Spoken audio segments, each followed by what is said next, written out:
Good morning भाई जसविंदर और बाकी लोग।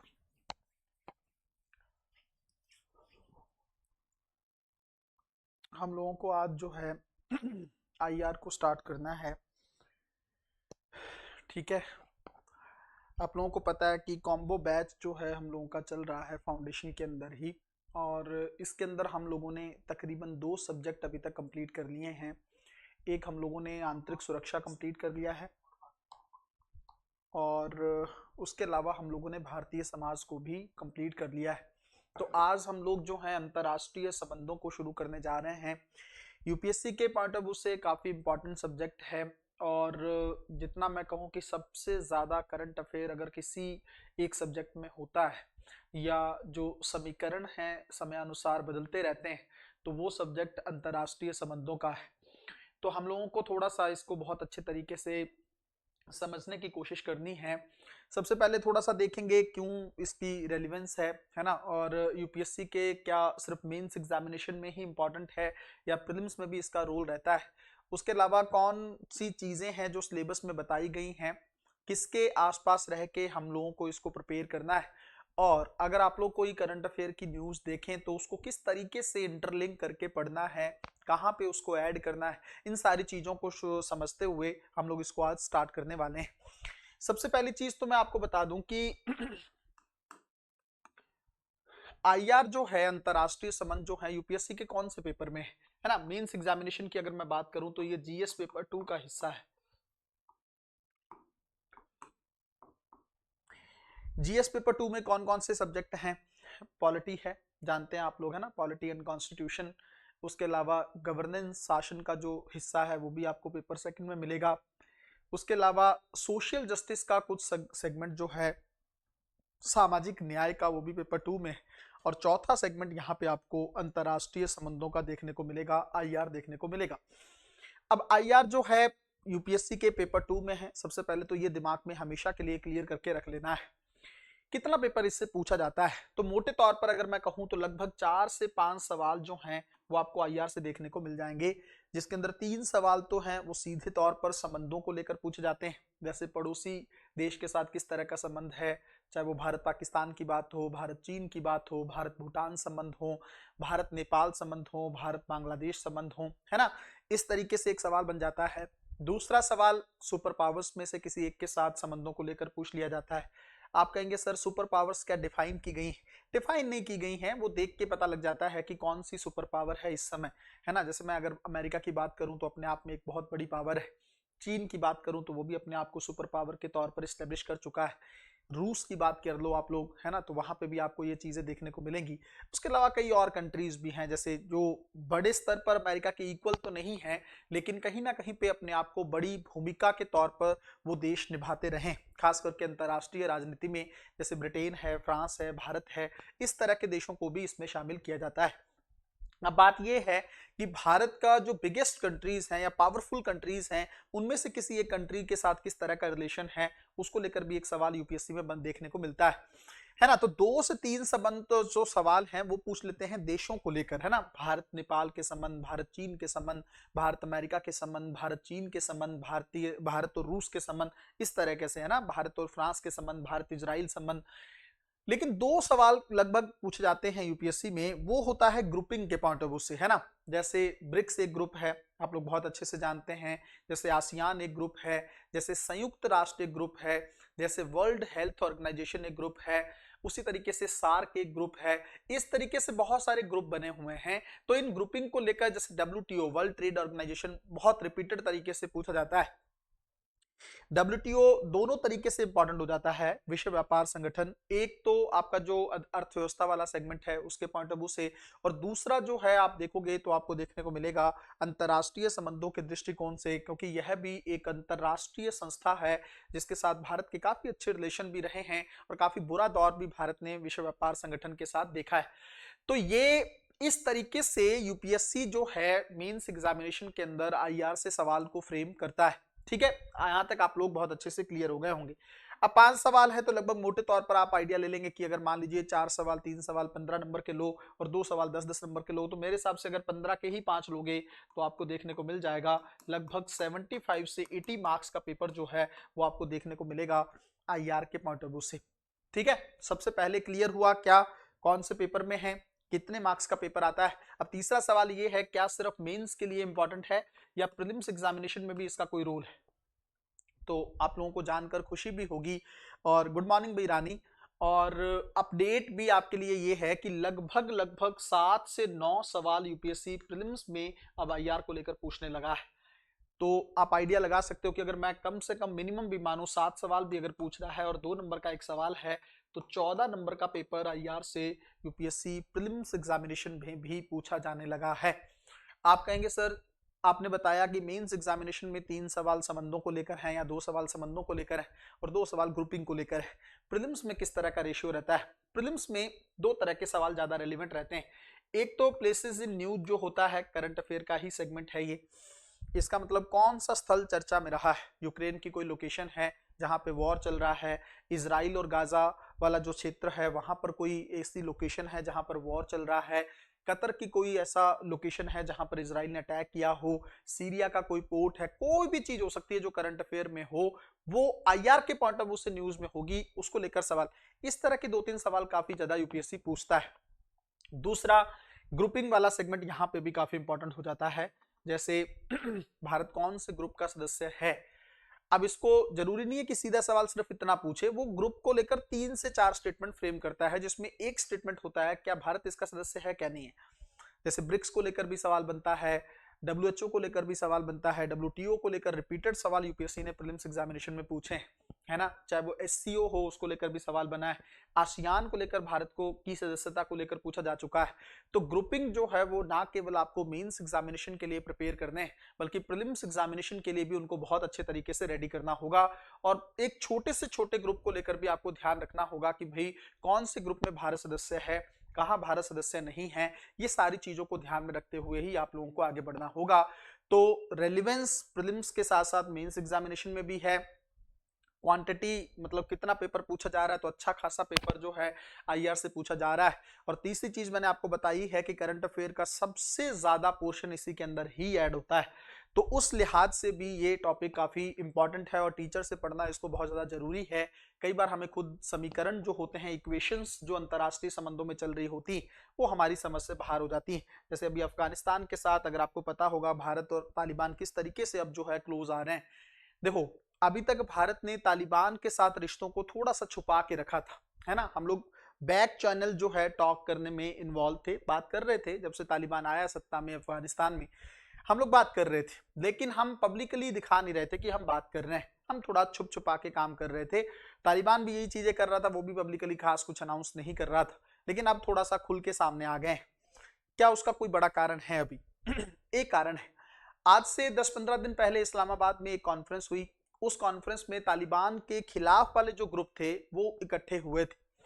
आप कहोगे सर ये कुछ बात अनसुनी टाइप की लग रही है और कुछ हजम नहीं हो पा रही, क्योंकि हजम इसलिए भी नहीं हो रही है कि यही वो पाकिस्तान था जिसने तालिबान को सत्ता में लाने में बहुत बड़ी भूमिका अदा की थी। तालिबान अगर अफगानिस्तान में आया है तो उसका सबसे बड़ा कारण अब पाकिस्तान ही है। क्यों पाकिस्तान है? क्योंकि पाकिस्तान ने ही मीडिएशन करवाया था। किसके बीच में? अमेरिका के बीच में और तालिबान के बीच में। इन दोनों के बीच में पाकिस्तान ही था। पाकिस्तान ने ही अमेरिका को बोला आप निकलो यहाँ से, आप छोड़ो, आपको टेंशन नहीं लेनी है, तालिबान आपके अगेंस्ट नहीं जाएगा, तालिबान को एस्टेब्लिश करते हैं। इसका मतलब मध्यस्थता निभाई पाकिस्तान ने। पाकिस्तान खुश था तालिबान से? बिल्कुल खुश था। पाकिस्तान तालिबान से क्यों खुश था? तालिबान तो एक ऑर्गेनाइजेशन ऐसी है जो टेररिज्म से जुड़ी हुई है, जिसको एक आतंकी संगठन के तौर पर नामित किया जा चुका है अंतरराष्ट्रीय स्तर पर। तो पाकिस्तान को तालिबान से क्या फायदा था? पाकिस्तान, मैंने आपको शायद कई बार समझाने की कोशिश की है कि तालिबान वाला जो पाकिस्तान जो है उसके दिमाग में हमेशा एक चीज रहती है कि ऐसी चीजें कर दी हैं जिससे भारत को नुकसान पहुंचे, इससे भारत के हित जो हैं वो पूरे ना हो, भारत की सिचुएशन जिससे खराब हो, भारत को परेशान करने की रणनीति पाकिस्तान की हमेशा से रहती।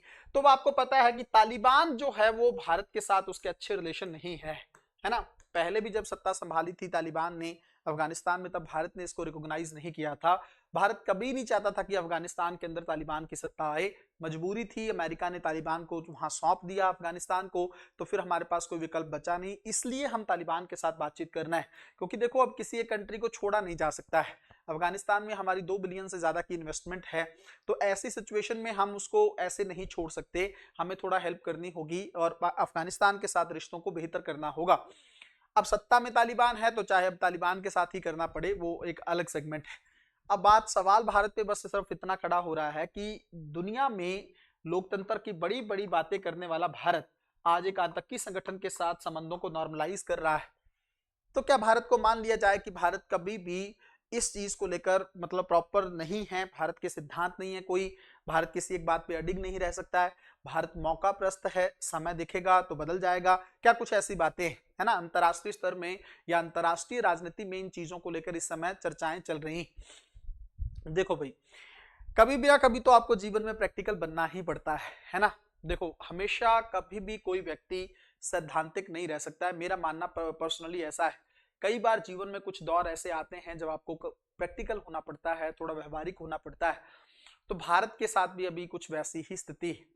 अगर तो हम सैद्धांतिक तौर पर रहते हैं और हम कहते हैं कि नहीं नहीं, जब तक लोकतंत्र नहीं आएगा अफगानिस्तान में, हम अफगानिस्तान के साथ किसी तरह की बातचीत नहीं करेंगे, अगर तो हम इस रणनीति के साथ आगे बढ़ते हैं, तब तो दिक्कत वाली बात है। क्या दिक्कत वाली बात है? क्योंकि फिर धीरे धीरे करके तालिबान या अफगानिस्तान भारत के हाथों से निकल जाएगा और हम बहुत पीछे छूट जाएंगे।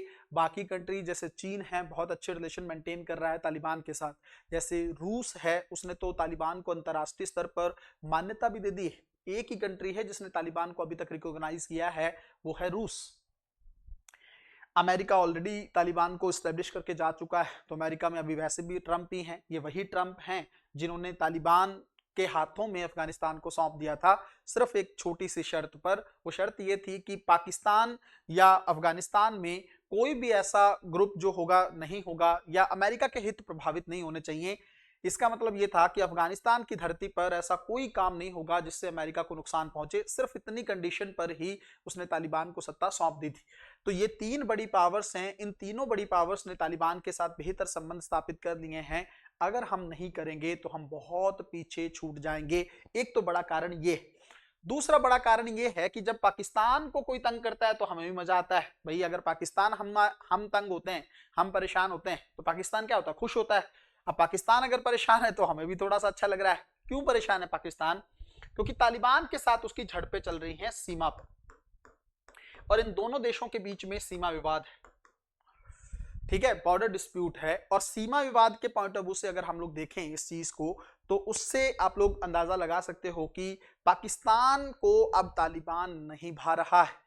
इसलिए मैंने अभी आपको बताया कि इस्लामाबाद के अंदर एक बैठक हुई जिसमें तालिबान के अगेंस्ट जो देश हैं वो वहां पर शामिल हुए।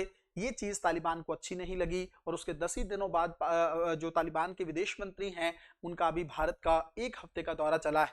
तो ऐसी सिचुएशन में आप समझ सकते हो कि पाकिस्तान और तालिबान की बिगड़ रही है और हम चाहते हैं कि इसका फायदा उठाया जाए। मैंने आपको 2 बड़े कारण बताए जिसके वजह से जो है हम पाकिस्तान के या तालिबान के क्लोज जा रहे हैं, पाकिस्तान को थोड़ा सा दूर करके, ताकि उसको थोड़ा सा एक बड़ी चोट पहुंचाई जा सके। वही अफगानिस्तान का तालिबान जिसको पाकिस्तान ने एस्टेब्लिश किया है, उसी तालिबान का हम इस्तेमाल करेंगे पाकिस्तान को तोड़ने में। इस चीज को याद रखिएगा, भारत अगर अपनी विदेश नीति को बेहतर तरीके से संचालित करने में सफल रहा तो पाकिस्तान को कोई और नहीं, सिर्फ तालिबान ही मारेगा, और ऐसा मारेगा कि पाकिस्तान इससे बच नहीं पाएगा। तो हम लोगों को एक अच्छा हथियार मिल गया है, अब उसका इस्तेमाल हम किस तरीके से करते हैं ये हम पे या हमारी एक कहीं ना कहीं पे शासकीय सफलता पे या हमारी एक क्षमताओं पर निर्भर करेगा किस तरीके से हम इसका इस्तेमाल कर सकते हैं। खैर, बहुत बड़ा मुद्दा है, धीरे धीरे करके इसको भी समझने का प्रयास करेंगे, लेकिन मैं आपको सिर्फ समीकरणों के पॉइंट ऑफ व्यू से एक एग्जांपल दे रहा था कि किस तरीके से डे बाय डे जो इक्वेशंस हैं वो अंतरराष्ट्रीय राजनीति में बदलती रहती है। उस लिहाज से भी जो IR है वो बहुत ज्यादा रेलिवेंट है, ठीक है।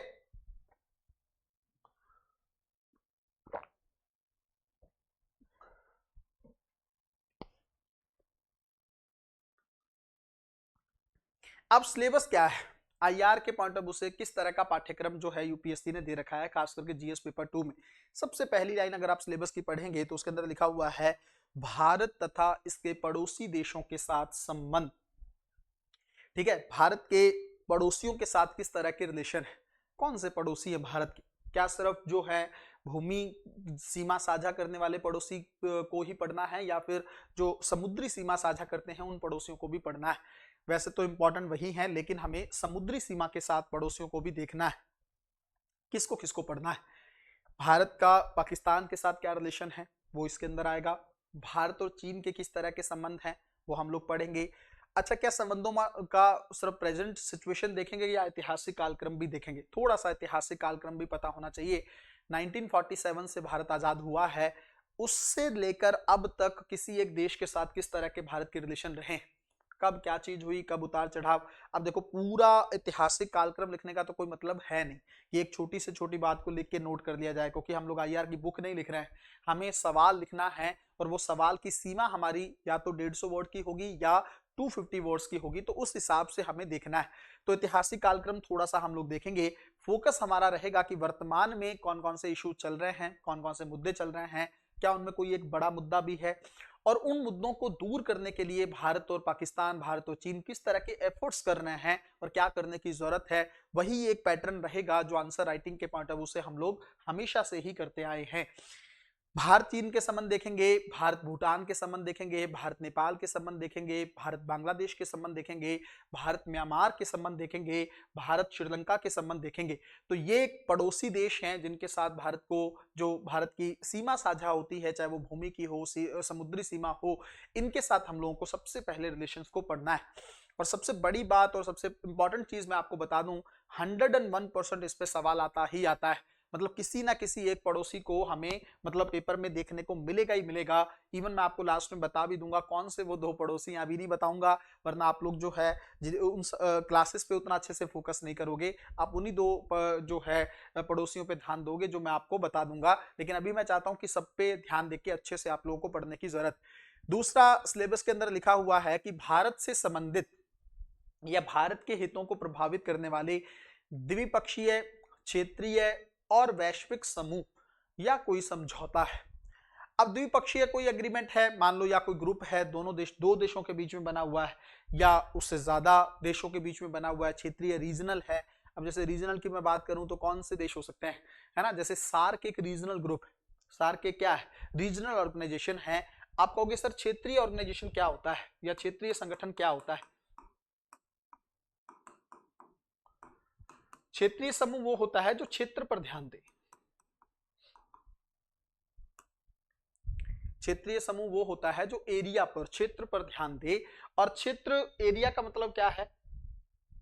अब जैसे भारत, मैंने आपको सार्क की बात की, तो दक्षिण एशिया एक क्षेत्र है,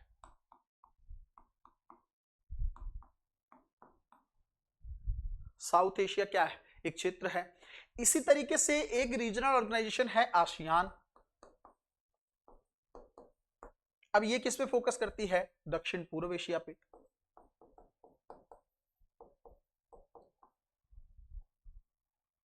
साउथ ईस्ट एशिया पे फोकस करती है। ऐसा कोई ग्रुप जो किसी एक स्पेसिफिक क्षेत्र पर फोकस कर रहा है। अब साउथ एशिया में कौन कौन सी कंट्रीज हैं आपको पता है, भारत भी किस में आता है, दक्षिण एशिया में आता है, अफगानिस्तान भी आता है, नेपाल, भूटान, ये क्या है, बांग्लादेश, ये भारतीय उपमहाद्वीप वाला जो क्षेत्र है ना, ये आपको साउथ एशिया में देखने को मिलेगा, इवन श्रीलंका और मालदीव भी। तो ये जो कंट्रीज हैं ये शामिल हैं सार्क में। अब उसी तरीके से आप दक्षिण पूर्व एशिया आगे बढ़ते चले जाएंगे, म्यांमार, लाओस, वियतनाम, ये वो कंट्रीज हैं जो साउथ ईस्ट एशिया का निर्माण करती हैं। तो उनसे उस क्षेत्र पर फोकस करते हुए एक संगठन बना हुआ है, जिस संगठन को आप लोग आसियान बोलते हो, है ना। अच्छा, क्षेत्रीय भी हम लोगों ने समझ लिया। क्या ग्लोबल ऑर्गेनाइजेशन भी है, तो वो तो खैर मुझे लगता है आपको बताने की भी जरूरत नहीं है। यूनाइटेड नेशन का नाम सबसे पहले आता है, संयुक्त राष्ट्र, है ना, जिसके अंदर बहुत सारे कंट्रीज जो हैं इन्वॉल्व हैं और एक बहुत बड़ा मंच है। इसी निकाय की एक बॉडी है यूनाइटेड नेशन सिक्योरिटी काउंसिल, जो जिसके अंदर 5 परमानेंट मेंबर होते हैं।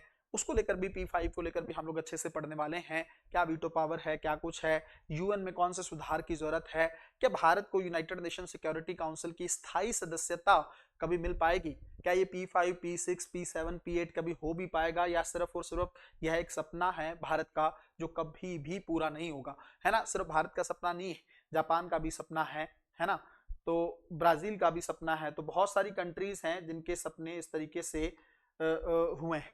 ठीक है, तो खैर यूनाइटेड नेशन की बात हो गई, जिसको लेकर हम लोगों को समझना है ग्लोबल जो है ऑर्गेनाइजेशन है और उसी पे हम लोगों को फोकस करना है। क्या उसके अलावा कोई और संगठन? बहुत सारे संगठन हैं। जैसे अभी मैंने आप लोगों को एक संगठन बताया था, विश्व व्यापार संगठन, है ना, वर्ल्ड ट्रेड ऑर्गेनाइजेशन, अंतरराष्ट्रीय संगठन है, वैश्विक समूह है।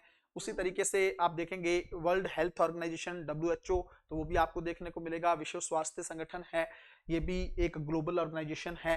तो ऐसे बहुत सारे संगठन हैं। कौन कौन से इंपॉर्टेंट संगठन? जैसे वर्ल्ड बैंक एक अंतरराष्ट्रीय संगठन, जैसे इंटरनेशनल मॉनेटरी फंड क्या है, एक अंतरराष्ट्रीय संगठन। वो किसी एक स्पेसिफिक एरिया पे फोकस नहीं करता है, अंतरराष्ट्रीय स्तर पर पूरे विश्व पर जो है ध्यान देता है, और पूरे विश्व के तौर पर जो कंट्रीज हैं उसके सदस्य बन सकते हैं, वो उनके अपने पैरामीटर्स हैं, किनको बनाना है और किनको नहीं बनाना है।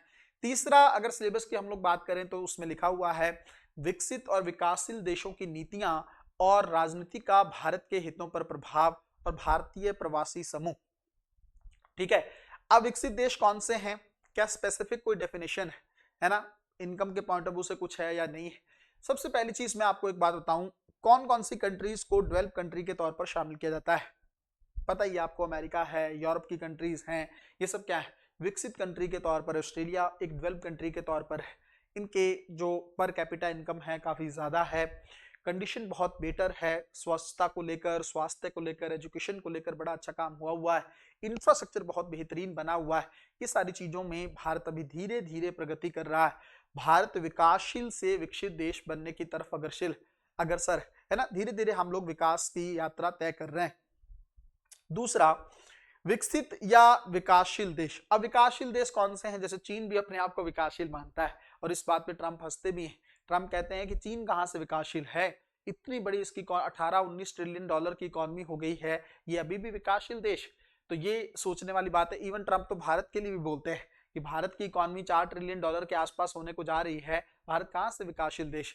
तो खैर, लेकिन अभी हम विकासशील हैं, क्योंकि सिर्फ इकोनॉमी के पॉइंट ऑफ व्यू से नहीं, आप बाकी चीजों को भी देखो। अभी हम भारत में बहुत सारे लोग अभी गरीब हैं, भारत में किसानों की कंडीशन बहुत अच्छी नहीं है, भारत में महिलाओं की चीजें बेहतर नहीं है, भारत में बच्चों को प्रॉपर एजुकेशन और ये सारी चीजें आज भी कई लोग वंचित हैं, कुपोषण भारत में बहुत ज्यादा है। तो कहीं ना कहीं पे इवन आपदाओं का चक्कर भी भारत में ज्यादा चलता है, दक्षिण एशिया के सेंटर में है भारत, इसके चलते हमें जलवायु परिवर्तन का प्रभाव भी झेलने को मिलता है। तो ऐसी सिचुएशन में इन सारे फैक्टर्स को हम इग्नोर नहीं कर सकते हैं, है ना। और कंपैरेटिवली 26-27 ट्रिलियन डॉलर की इकोनॉमी अमेरिका, उसके कंपैरिजन में 3.5-4 ट्रिलियन डॉलर क्या होता है? और अगर होता है तो सबसे पहले तो आप चीन को विकसित देश की कैटेगरी में डालो, वो तो 18 ट्रिलियन पे पहुंच चुका है ना। तो कहीं ना कहीं पे भारत के अपने इश्यूज हैं, जिसको धीरे धीरे जब वो सुधार हो जाएगा तब जाके भारत को इस कैटेगरी में रखने की जरूरत है। दूसरा, अब इन देशों में किस तरह की पॉलिसीज बन रही हैं, किस तरह की रणनीतियां बन रही हैं, उनका भारत के इंटरेस्ट पर या भारत के हितों पर किस तरह का प्रभाव पड़ने वाला है ना, किस तरह का इंपैक्ट रहेगा। भारत का जो प्रवासी हैं, जो भारत से बाहर रहते हैं, बहुत सारे लोग, आपको पता है भारत का डायस्पोरा जो है बाहर देखने को मिलेगा। आप लोग भारत के बहुत सारे लोग जो हैं अमेरिका में काम करते हैं, ब्रिटेन में काम करते हैं, फ्रांस में काम करते हैं, जापान में काम करते हैं, ऑस्ट्रेलिया में काम करते हैं, सऊदी अरब में काम करते हैं। तो अरब कंट्रीज में भी बहुत सारे देश हैं। तो कहीं ना कहीं पे वहां पे बहुत सारे लोग काम करते हैं। उन लोगों के क्या इश्यूज, वो वहां की पॉलिटिक्स में कोई रोल प्ले कर रहे हैं, नहीं कर रहे हैं, वहां से वो लोग जो रेमिटेंस भेजते हैं उसका भारतीय इकोनॉमी पर किस तरह का प्रभाव पड़ता है। जब जब भारतीय प्रधानमंत्री या भारत का कोई बड़ा नेता अंतर्राष्ट्रीय किसी कंट्री में जाता है या कहीं जाता है बाहर घूमने, तो वहां पर कहीं उनसे मिलना, उनके इश्यूज को जानना, क्या इस प्रवासी समुदाय का भारत की राजनीति पर कोई प्रभाव पड़ रहा है। या अगर मैं आपको इस तरीके से सीधे तौर पर बताऊं, आपको पता है कि अंतर्राष्ट्रीय स्तर पर भारत का दबदबा काफी बड़ा है पिछले 10-15 सालों में, क्या इसमें प्रवासी समुदाय का कोई रोल रहा है क्या? ये एक सबसे बड़ा सवाल, और यही सवाल यूपीएससी ने मेंस एग्जामिनेशन में पूछा था जब मैंने आप लोगों को पिछले 2-3 साल पहले BIR पढ़ाया था, है ना। खैर, ये चीजें हो गई हमारी सिलेबस के पॉइंट ऑफ व्यू से। एक लास्ट और सिलेबस की लाइन लिखी है, वो भी देख लो। महत्वपूर्ण अंतर्राष्ट्रीय संस्थान या एजेंसियां और उनकी संरचना क्या है, उनका मैंडेट क्या है, उनका निर्देश क्या है, इसके बारे में भी पढ़ना है। मैंने आपको बता दिया है, महत्वपूर्ण अंतर्राष्ट्रीय संस्थानों में कई संस्थान आते हैं, जैसे वर्ल्ड बैंक है, विश्व बैंक है, IMF है, वर्ल्ड ट्रेड ऑर्गेनाइजेशन है, यूनाइटेड नेशन है, ये ऐसे मंच हैं जिनके बारे में भी हमें IR के अंदर पढ़ना है। तो ये है यूपीएससी का सिलेबस। मुझे लगता है बहुत आसान सा सिलेबस है, लेकिन थोड़ा सा टिपिकल तरीके से जो है हमें इसको तैयार करने की जरूरत है। क्यों? क्योंकि सवाल थोड़ा यूपीएससी घुमा के पूछता है। दिखने में सिलेबस आसान है, लेकिन इसको पढ़ने के लिए थोड़ा सा, क्योंकि वाइड बहुत है। अब यूपीएससी ने तो सिलेबस में लिख दिया भारत और पड़ोसी देशों के संबंध। अब पड़ोसी देश तो बहुत सारे हैं, उनका ऐतिहासिक कालक्रम देखना है, उनका डिफरेंट डिफरेंट डायमेंशन में उनके रिलेशन देखने हैं। अंतरराष्ट्रीय रिलेशन कैसे हैं, आर्थिक रिलेशन कैसे हैं, रणनीतिक संबंध कैसे हैं, रक्षा के तौर पर संबंध कैसे हैं, सांस्कृतिक संबंध कैसे हैं, ऊर्जा के संबंध कैसे हैं। तो ये अपने आप में सारी चीजों को समाहित करते हुए बहुत बड़ा सिलेबस बन जाता है। बट आप लोगों को परेशान होने की जरूरत नहीं है, आपको पता ही है बहुत टू द पॉइंट तरीके से हम लोग चीजों को कवर करते आए हैं, उसी तरीके से हम लोग आगे भी इसको कवर करने वाले हैं, है ना। तो आप लोग हेडिंग डालो, भारत का पड़ोसी देशों के साथ संबंध।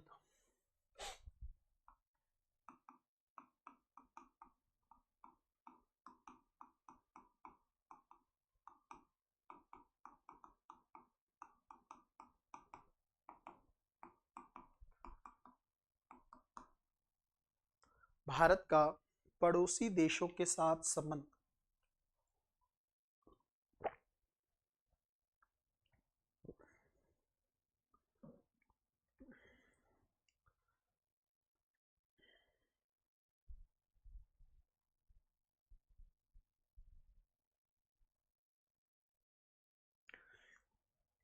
छोटी सी हेडलाइन डालो, ऐतिहासिक अवलोकन।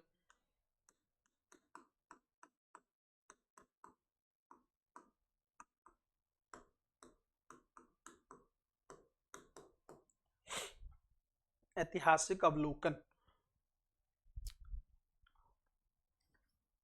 इसमें सबसे पहला पॉइंट डालो ऐतिहासिक अवलोकन में, ब्रिटिश नीति।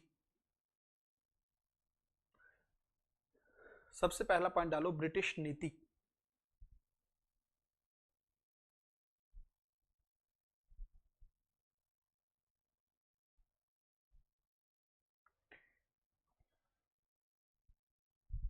इसमें देखो, पड़ोसी देशों के साथ ब्रिटिश नीति, पड़ोसी देशों के साथ ब्रिटिश नीति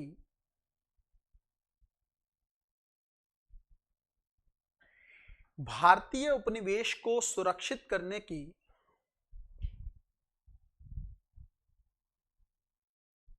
भारतीय उपनिवेश को सुरक्षित करने की आवश्यकता से प्रेरित थी। भारतीय उपनिवेश को सुरक्षित करने की आवश्यकता से प्रेरित थी।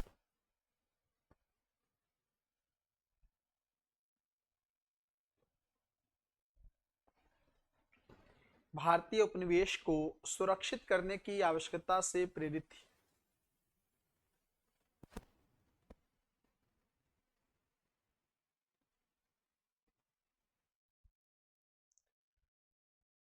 हिंद महासागर क्षेत्र और पश्चिम एशिया क्षेत्र में, हिंद महासागर क्षेत्र और पश्चिम एशिया क्षेत्र में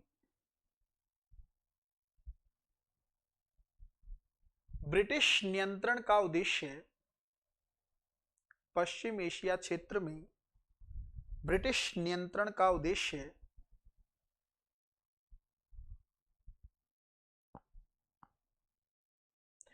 भारतीय सीमाओं की सुरक्षा सुनिश्चित करना था।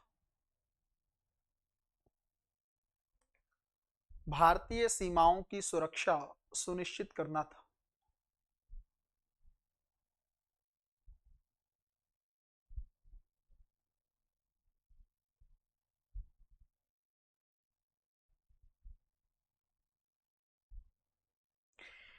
अंग्रेजों ने नेपाल और अफगानिस्तान को, अंग्रेजों ने नेपाल और अफगानिस्तान को चीनी और सोवियत संघ के विरुद्ध, चीनी और सोवियत संघ के विरुद्ध बफर राज्यों के रूप में इस्तेमाल किया।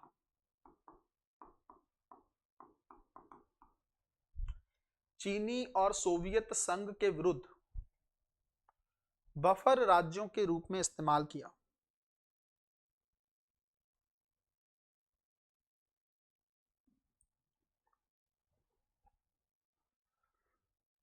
बफर राज्यों के रूप में इस्तेमाल किया।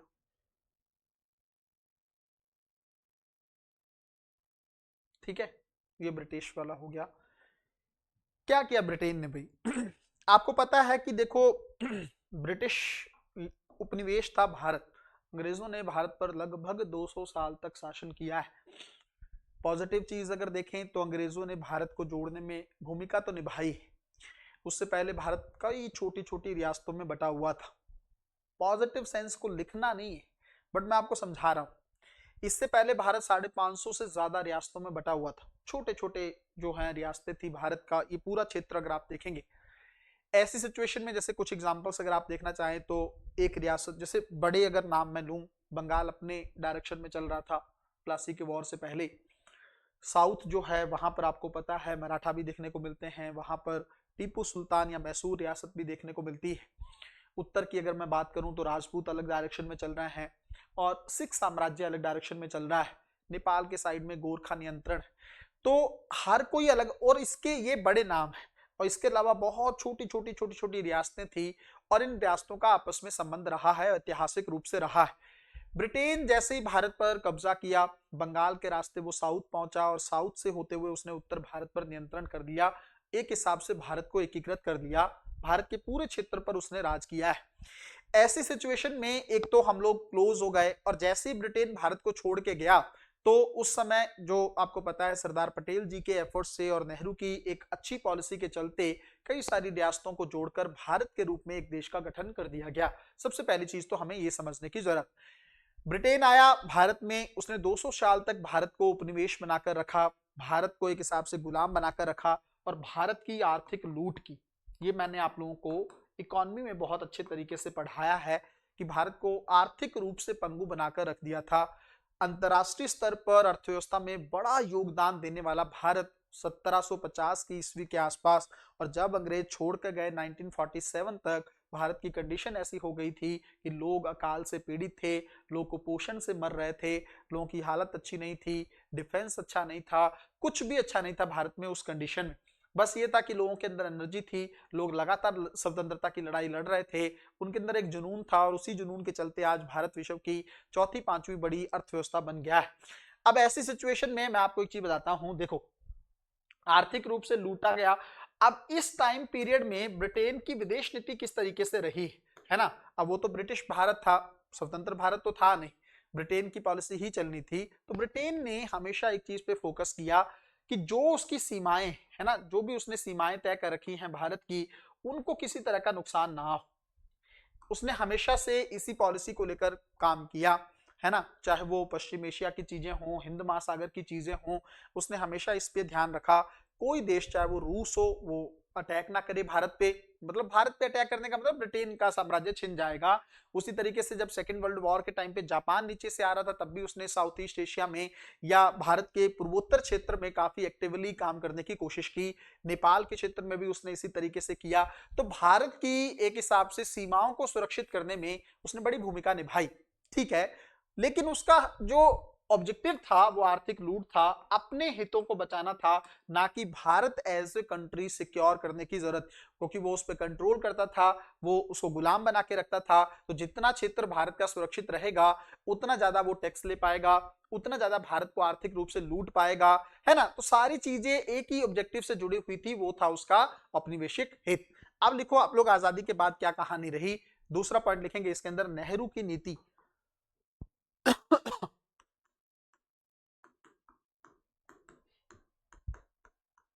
नेहरू की नीति, इसके अंदर देखो,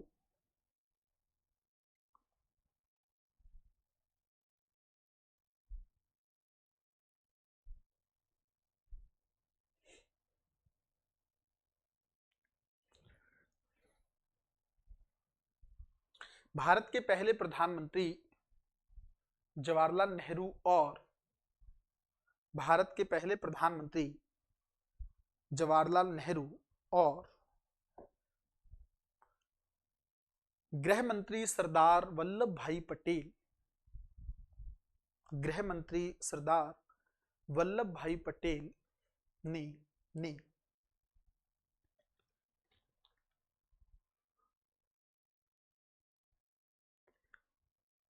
550 से ज्यादा रियासतों को जोड़कर 550 से ज्यादा रियासतों को जोड़कर भारत का निर्माण करने में प्रभावी भूमिका निभाई, भारत का निर्माण करने में प्रभावी भूमिका निभाई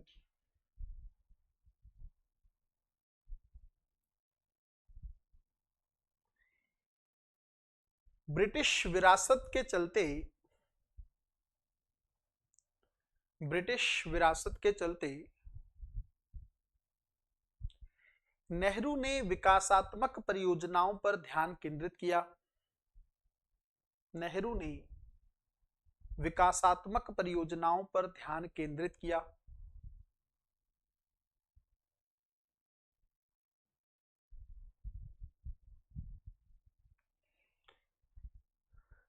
इसके साथ ही सुरक्षा पहलुओं पर भी ध्यान दिया गया, इसके साथ ही सुरक्षा पहलुओं पर भी ध्यान दिया गया।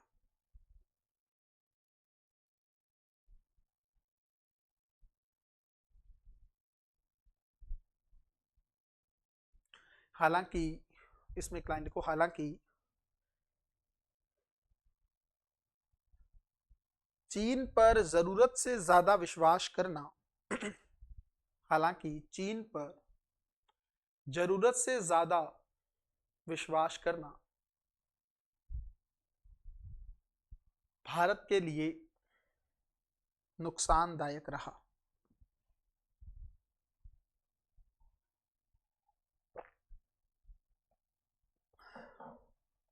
भारत के लिए नुकसानदायक रहा।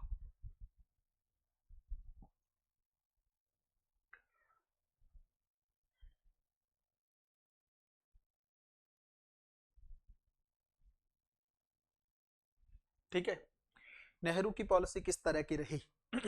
आपको पता है पंचशील का सिद्धांत उसने दिया था चीन को लेकर, है ना, कि भारत और चीन बहुत पुराने दोस्त हैं, बहुत ज्यादा ट्रस्ट करते थे वो चीन पे, आंख बंद करके। चीन को कभी खतरे के दृष्टिकोण से देखा ही नहीं, चीन को कभी देखा ही नहीं कि चीन कभी भारत पर अटैक भी कर सकता है या चीन साम्राज्यवादी देश के तौर पर आ सकता है। ये कभी नेहरू की दृष्टि में रहा नहीं और उसका खामियाजा हमें भुगतना पड़ा 1962 के आसपास, है ना, जब चीन ने हमें बुरे तरीके से मारा। दूसरी चीज ये है, उसके अलावा नेहरू की पॉलिसी क्या रही? आपको पता है नेहरू के समय पर ही गुट निरपेक्षता वाली चीजें भी देखने को मिलती है ना। अंतरराष्ट्रीय स्तर पर अगर आप देखेंगे तो उस समय दो बड़ी पावर्स थी, अमेरिका था और सोवियत संघ था, और एक हिसाब से ध्रुवीकरण चल रहा था। अमेरिका चाहता था ज्यादातर देश उसमें शामिल हों, उसके ग्रुप में इन्वॉल्व हो जाएं। सोवियत संघ चाहता था कि ज्यादातर देश उसके अंदर शामिल हो जाएं, है ना। अब सोवियत संघ समाजवादी देश था और भारत के जो नेता रहे जैसे नेहरू हो, सुभाष चंद्र बोस हो, ये लोग शुरू से सोशलिज्म को या समाजवाद को प्रमोट करते रहे, तो डायरेक्टली इनडायरेक्टली भारत का जुड़ाव जो है सोवियत संघ से ज्यादा था। लेकिन हम नहीं चाहते थे कि हम किसी गुटबंदी में जाएं। हमें पता था कि अगर हम ए गुट को चुनेंगे ना, उससे दो नुकसान है। क्या नुकसान है? पहला नुकसान तो ये है कि जैसे मान लीजिए हम लोग सोवियत संघ के ग्रुप में जाते हैं तो अमेरिका नुकसान हो जाएगा, नाराज हो जाएगा और कोई ना कोई नुकसान तो हमें पहुंचाएगा। एक पहला डेंजरस जोन तो ये। दूसरा ये है कि हमारी अपनी संप्रभुता का क्या? भाई दो गुट बने हैं, हमने कहा कि हम इस गुट में शामिल है, मान लो बी गुट में शामिल है, इसका मतलब तो फिर बी गुट का राजा है सोवियत संघ, और सोवियत संघ जो कहेगा फिर हमें वो करना पड़ेगा। हमारी अपनी संप्रभुता कहाँ है? हम अपना डिसीजन कैसे ले पाएंगे? हम तो स्वतंत्र कंट्री है ना, स्वतंत्र देश है, तो हम किसी के नेतृत्व को क्यों स्वीकार करें? 1971 में मजबूरी थी, वो बताएंगे बाद में, लेकिन पहले मैं आपको बात बता रहा हूं नेहरू के समय में तो हम लोगों ने ना इस ग्रुप को एक्सेप्ट किया ना इस ग्रुप को एक्सेप्ट किया। हमने एक न्यूट्रल सेगमेंट निकाल दिया जिसको हम लोग नॉन अलाइन मूवमेंट के तौर पर जानते हैं। ये भी एक अच्छी पॉलिसी थी नेहरू की, समय के अकॉर्डिंग थी और बहुत सारे 55 से ज्यादा देश इसके अंदर इन्वॉल्व हो चुके थे, तो ये कहीं ना कहीं पे अपने आप में एक बड़ी सफलता मानी जा सकती है। अब बात ये है उसके अलावा नेहरू ने किन चीजों पर फोकस किया। नेहरू कुछ मामलों में चूक भी कर गए और कुछ मामलों में बेहतर निकल कर भी आए। सबसे बड़ी चीज जो है ना, नेहरू की आलोचना की जाती है, जैसे चीन के मैटर को लेकर या पाकिस्तान के मैटर को लेकर। पाकिस्तान के कौन से मैटर को लेकर? जैसे मैं आपको बताऊं, जम्मू कश्मीर वाला मैटर आप लोगों को पता है ना। भारत आजाद हुआ, बहुत सारी रियासतों को भारत में जोड़ लिया गया, 2-3 रियासतों का सेगमेंट नहीं हो पाया। कई बार इसके बारे में बता चुका हूं, तो बार बार उस बात को दोहराऊंगा नहीं। टू द पॉइंट एक बात को समझने की कोशिश करते हैं। जब जम्मू कश्मीर के मैटर की बारी आई है ना, तो पाकिस्तान को यह चीज पता था कि सरदार पटेल अगर जम्मू कश्मीर जाएंगे ना, जैसे हर जगह जा रहे हैं, तो वहां पर हैं हरि सिंह, है ना, महाराजा हरि सिंह, और ये एक हिसाब से सिख धर्म से बिलोंग करते हैं। तो ये फेवर में जाएंगे किसके? भारत के। ये पाकिस्तान के फेवर में तो जाएंगे नहीं। ये रियलिटी तो आप भी जानते हैं कि आज भी अगर पाकिस्तान और भारत में से चुनना हो तो सिख धर्म जो है पाकिस्तान को अवॉइड करेगा और भारत की तरफ ही जाने की कोशिश करेगा, इसमें कोई दो राय नहीं। तो उनको पता था पाकिस्तान को कि हरि सिंह भारत के साथ विलय करा देंगे जम्मू कश्मीर का, इसलिए पाकिस्तान ने कबीलाई हमला किया और जितना क्षेत्र हो सकता था उतना क्षेत्र कैप्चर करने की कोशिश की। हरि सिंह भागकर भारत के पास पहुंचे और उन्होंने कहा कि भाई हमें बचाओ। तो नेहरू ने बोला हम किस हक से बचाएं, हमारे पास क्या हक है आपको बचाने का? तो बोले क्या चाहिए? तो बोले अंगीकार पत्र पर साइन करो आप। अब अंगीकार पत्र क्या है कि जम्मू कश्मीर की रियासत जो है भारत के अंदर इन्वॉल्व हो रही है, भारत में शामिल हो रही है, इस चीज पर आपको साइन करने की जरूरत है, तभी तो हमारे पास अथॉरिटी आएगी ना। बिना उसके हमारे पास अथॉरिटी कैसे आ जाएगी? तो फिर उन्होंने साइन किया और फिर जाके भारत ने जो है अपनी सेना भेजी और जो आपको पाकिस्तान को वहीं पे रोक दिया गया। आज जिस क्षेत्र में रोका है, लगभग 40% के आसपास क्षेत्र पाकिस्तान ने उस समय कब्जा लिया था, 60% के आसपास का क्षेत्र भारत के पास है। ये जो है ये लाइन ऑफ कंट्रोल है। अब ये लाइन ऑफ कंट्रोल ऐसे तो बनी नहीं, यहां पे नेहरू एक छोटी सी चूक कर गए। क्या चूक कर गए? नेहरू ने इस मैटर को ये लेके चले गए यूनाइटेड नेशन और वहां पे कहा कि देखो भाई अंगीकार पत्र तो हमारे पास है और पाकिस्तान ने कब्जा करके 40% का क्षेत्र अपने पास रख रखा है। नेहरू ने इस तरह की बातें वहां पर कही। बस वो एक गलती मान लो या चूक मान लो, हमने अनजाने में कह लो, अनजाने में ही हमने कश्मीर के मुद्दे का क्या कर दिया? अंतरराष्ट्रीयकरण कर दिया। भाई ये दोनों के बीच का मुद्दा था, हम पाकिस्तान को पीट के मार के हम किसी तरीके से क्षेत्र ले सकते थे जब हमें सिचुएशन बेहतर लगती, लेकिन हम लोग खुद ही जाके उसको अंतरराष्ट्रीय मंच पर लेकर चले गए और हमने कहा कि ठीक है अगर पाकिस्तान पीछे होगा तो हम वहां पर जनमत संग्रह करवा सकते हैं, जनता की राय जान सकते हैं। यूनाइटेड नेशन ने कहा भी कि दोनों पीछे हटके आप लोग वहां पर जनमत संग्रह करवा लो। तो भारत ने शर्त रखी, पहले पाकिस्तान 40% क्षेत्र को छोड़ के पीछे हटे और पाकिस्तान ने शर्त रखी कि भारत पहले 60% क्षेत्र को छोड़े। तो ना पाकिस्तान ने छोड़ा ना भारत ने छोड़ा, इसीलिए आज तक लाइन ऑफ कंट्रोल पर ही चीजें चल रही हैं। ना दोनों पीछे हटते हैं और ना ही वहां पर जनमत संग्रह होता है, ना कभी मुझे लगता है वहां पर होने की संभावना है। जब इतने साल निकल गए तो अब क्या ही वहां पे होगा। तो यहां पर जब नेहरू की थोड़ी सी आलोचना की जाती है कि आप इस मैटर को वहां पर लेकर गए, लेकिन मैं आपको थोड़ा सा ये भी बताता हूं कि नेहरू की आलोचना करना बहुत आसान है, लेकिन नेहरू की सिचुएशन को समझना थोड़ा सा मुश्किल है। कैसे?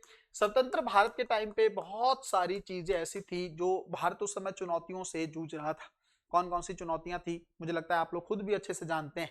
भारत एक गरीब देश के तौर पर था, भारत में कुछ नहीं था, ना भारत के पास पैसा था, ना भारत के पास अवसंरचना थी, ना भारत का एग्रीकल्चर सेक्टर अच्छा चल रहा था, ना इंडस्ट्री थी, ना सर्विस था, ना एजुकेशन सिस्टम अच्छा था। तो फिर ऐसी सिचुएशन में एक देश को लीड करना उतना आसान नहीं, ना भारत के पास कोई उतना ज्यादा रेवेन्यू था। अब आप सोच के देखो कि आजाद भारत क्या करेगा, टैक्स किसानों से कितना लेगा, रेवेन्यू को सोर्स कहां से आएंगे, पैसा लाया कहां से जाएगा, समय लगेगा ना चीजों को लेकर, भारत का विकास भी करना है। अंग्रेजों का तो आपको पता है, कृषि क्षेत्र को तो बर्बाद कर दिया उन्होंने, लगान वसूल वसूल के, ये तो खत्म हो गया। उद्योगों का पढ़ा चुका हूं इकोनॉमी में कि नए उद्योग तो क्या लगाने थे, जो पुराने चल रहे थे हस्तशिल्प वाले उद्योग, उसको भी खत्म कर दिया। इसको हम लोगों ने पढ़ा है वी औद्योगिकीकरण। तो इंडस्ट्री भी बेकार है। सर्विस सेक्टर अपने आप ही अच्छा नहीं होगा जब तक एजुकेशन अच्छा नहीं होगा। भारत में एजुकेशन 60% के आसपास लोग साक्षर थे उस समय, 16%, 16 नहीं कह रहा, 16% लोग उस समय साक्षर थे। अब वो साक्षर भी कैसे रहे होंगे आप अंदाजा लगा लो। आज भारत में साक्षरता की ये हालत है, तो उस समय आजादी के टाइम पे जो 16 निकाला है आंकड़ा, वो कैसे साक्षर रहे होंगे। तो फिर आपको पता है इसका मतलब 84% के आसपास लोग जो थे उस समय इलिटरेट थे, है ना, साक्षर नहीं थे। अब ऐसी सिचुएशन में सर्विस सेक्टर आपका कैसे बेहतर हो सकता है, ये तो डिपेंड ही एजुकेशन पे करता है। तो तीनों ही सेक्टर इकोनॉमी के बर्बाद जोन में थे। ऐसी सिचुएशन में देश को नेहरू ने संभाला था उसके अलावा बहुत सारी अंतर्राष्ट्रीय चुनौतियां भी थी, है ना। ब्रिटेन के साथ कैसे डील करना है, यूनाइटेड नेशन के साथ कैसे डील करना है, क्या विश्व व्यापार में ध्यान देना है या इकोनॉमी को बंद रखना है। फिर एक बड़ी चुनौती थी पूंजीवाद को अपनाया जाए, समाजवाद को अपनाया जाए, या कोई मिश्रित चीज निकाल ली जाए, है ना, ये भी तो चुनौती है। फिर जैसे मैंने अभी आपको बताया गुटबंदी हो रही थी, एक गुट का प्रभाव था, अमेरिका एकदम परेशान कर रहा था भारत को, दूसरी तरफ सोवियत संघ था। इन दोनों में से किसको चुना जाए, कैसे रखा जाए अपने आप को, अगर न्यूट्रल भी रखना है तो इन दोनों से कैसे खुद को बचाया जाए।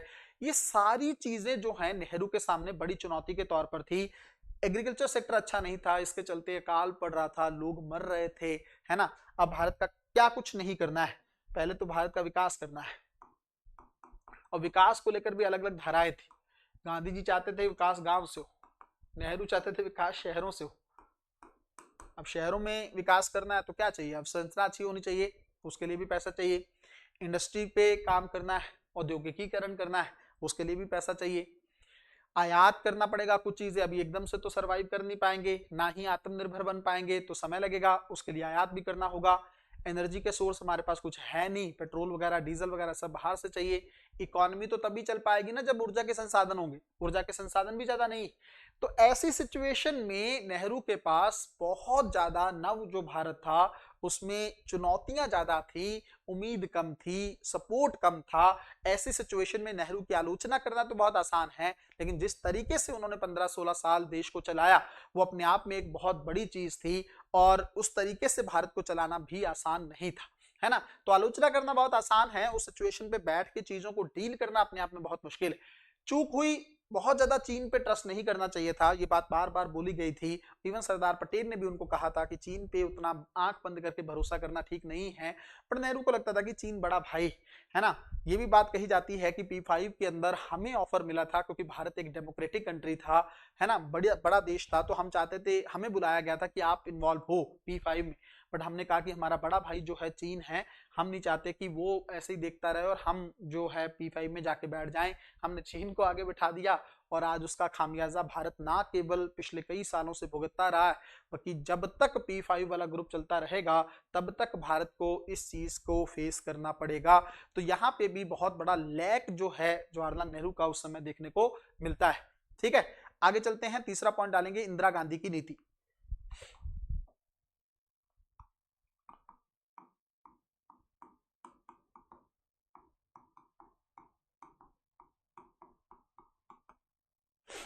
इंदिरा गांधी की नीति,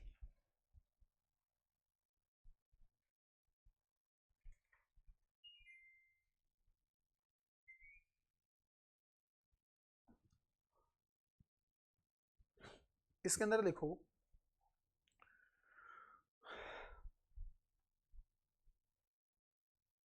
इंदिरा गांधी की नीति यथार्थवाद और रणनीतिक दृढ़ता से चिन्हित थी।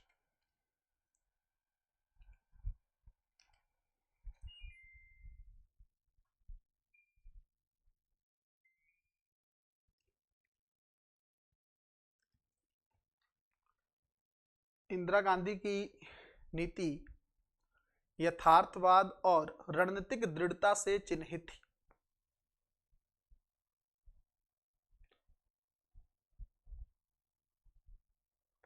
उनके दृष्टिकोण ने राष्ट्रीय सुरक्षा और क्षेत्रीय प्रभाव को प्राथमिकता पर रखा, या प्राथमिकता दी। उनके दृष्टिकोण ने राष्ट्रीय सुरक्षा और क्षेत्रीय प्रभाव को प्राथमिकता दी।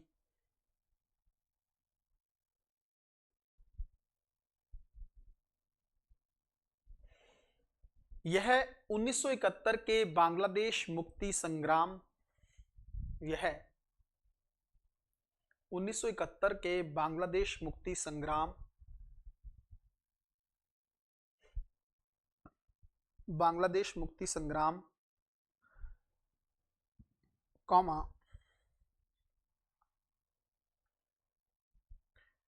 भारत सोवियत संघ मित्रता संधि, भारत सोवियत संघ मित्रता संधि तथा कश्मीर को स्थिर करने के लिए इंदिरा शेख समझौते,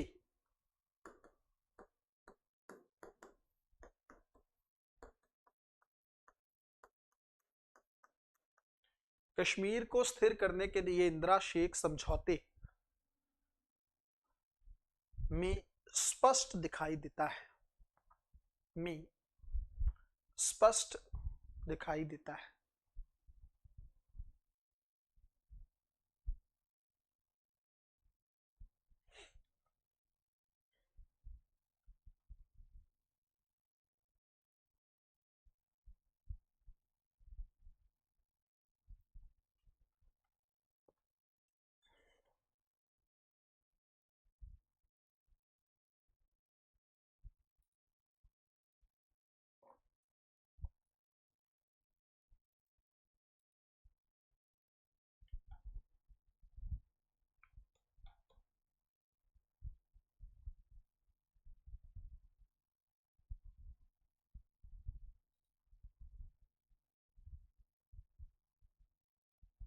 ठीक है, गुड आफ्टरनून भाई गगनदीप।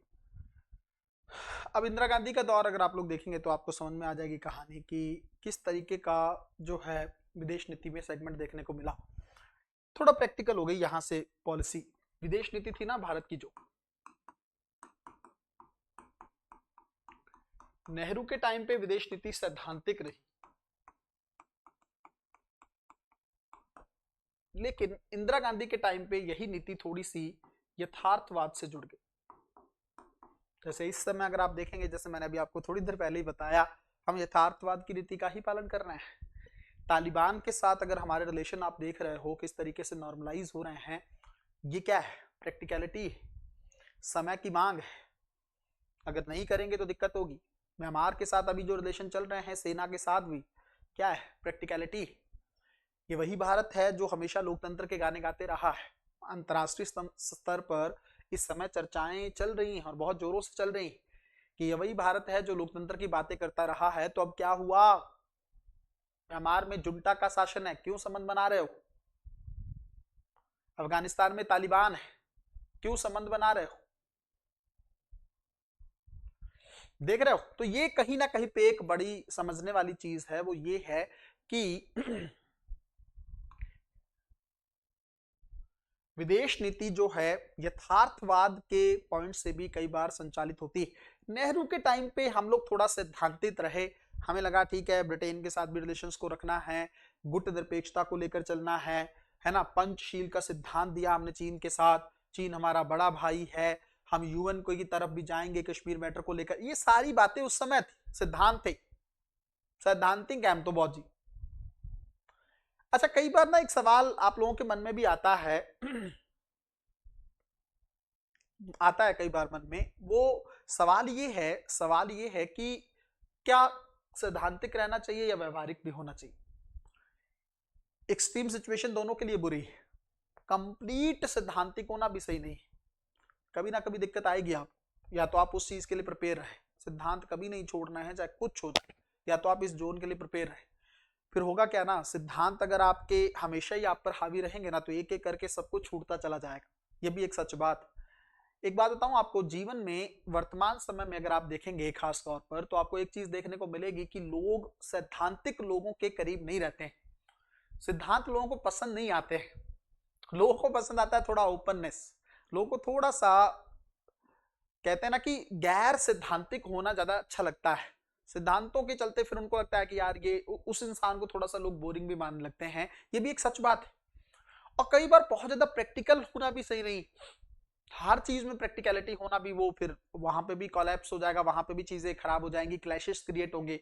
तो होना क्या चाहिए? बीच का रास्ता होना चाहिए। सिद्धांत रहें, कभी कभी जरूरत पड़ने पर थोड़ा व्यवहारिक भी हो जाना चाहिए। ये हैवी पलड़ा जो भारी रहना चाहिए वो सिद्धांत का ही रहना चाहिए, बिना सिद्धांतों के कुछ नहीं। जो लोग सिद्धांत के बिना चलना चाहते हैं वो जीवन में कहीं ना कहीं पे चोट खाएंगे ही खाएंगे, ये आप मान के चलिए।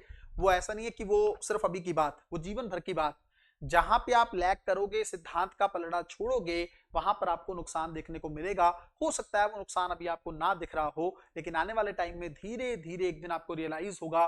लेकिन उस समय आप जो है अपना सब कुछ खो चुके होंगे। तो इसलिए सही समय पर सही चीज की पहचान हो जाना भी बहुत ही ज्यादा जरूरी है। ठीक है, एक चीज तो ये। अब बात ये है कि भारत जो है सैद्धांतिक तौर पर चल रहा था नेहरू के टाइम में, धीरे धीरे आपको पता है लाल बहादुर शास्त्री जी आते हैं, इंदिरा गांधी आती है, ये वो लोग हैं जो थोड़ा सा व्यवहारिक होना शुरू करते हैं। और इंदिरा गांधी तो कंप्लीटली प्रैक्टिकल होके सोचने लगती है। अब कंप्लीटली प्रैक्टिकल होने से बिल्कुल रानी सही कह रहे हो, कोई नहीं गगन, डिस्कस करते हैं क्या पे क्या कुछ हो रहा है, अभी आराम से सुनो। सबसे पहली चीज ये है कि अगर हम लोग बात करें इसकी भारत की, है ना, इंदिरा गांधी के दौर में आपको पता है कि किस तरीके से जो है अमेरिका भारत पर चढ़कर आ गया था। बांग्लादेश वाला जो सेगमेंट था, हम लोग चाहते थे कि बांग्लादेश का निर्माण, पूर्वी पाकिस्तान था ये क्षेत्र, तो हम चाहते थे कि बांग्लादेश अगर अपनी आजादी की लड़ाई लड़ना चाहता है तो भारत उसको सपोर्ट करेगा। इंदिरा गांधी ये चाहती थी। क्यों चाहती थी? क्योंकि पाकिस्तानी सेना ना पूर्वी पाकिस्तान के नाम पर बार बार समुद्री मार्गों से गुजरती थी, हमें अच्छा नहीं लगता था। हमें लगता था ये किसी तरीके से इसको रोकना है। ये तभी पॉसिबल है जब पूर्वी पाकिस्तान को पश्चिमी पाकिस्तान से तोड़ दिया जाए। और पूर्वी पाकिस्तान के साथ वैसे भी पश्चिमी पाकिस्तान वाले थोड़ा सा भेदभाव पूर्ण व्यवहार कर रहे थे, डिस्क्रिमिनेशन कर रहे थे। इसी के चलते वहां पर बांग्लादेश को लेकर चीजें शुरू हुई। और अमेरिका ने भारत को धमकी ये दी कि अगर भारत ने इस मैटर में इंटरफेयर किया तो अमेरिका भारत को दुनिया के नक्शे से मिटा देगा। इतना बड़ा हमला करेगा कि लोग भूल जाएंगे कि भारत नाम का देश भी विश्व के नक्शे पर कभी हुआ करता था। इस तरह की बातें उस समय अमेरिका ने कही।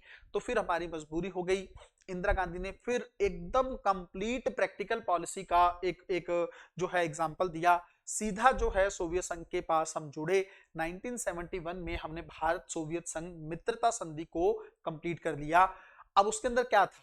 उसके अंदर ये था, सोवियत संघ ने कहा कि अब जो है भारत सोवियत संघ का मित्र है, अगर अमेरिका भारत पर अटैक करता है ना, तो सोवियत संघ अमेरिका पर अटैक करेगा।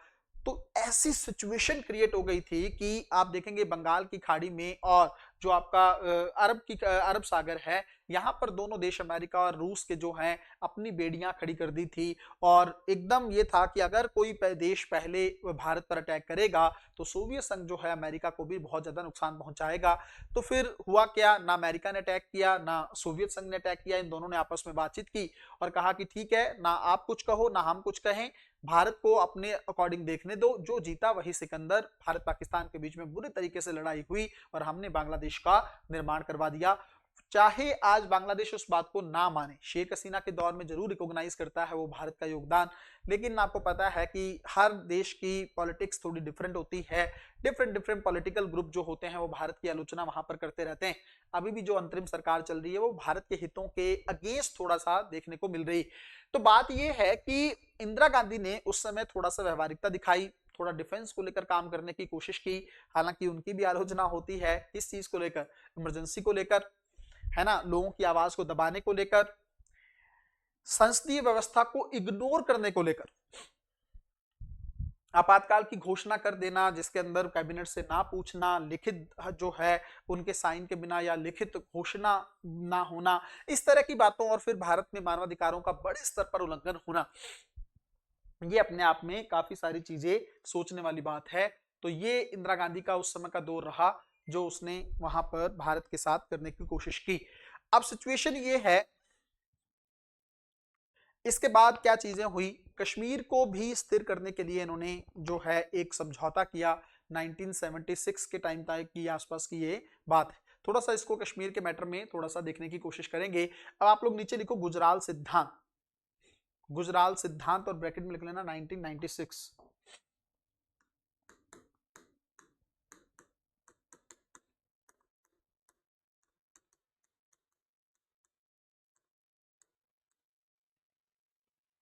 गुजराल सिद्धांत ब्रैकेट में लिखो 1996।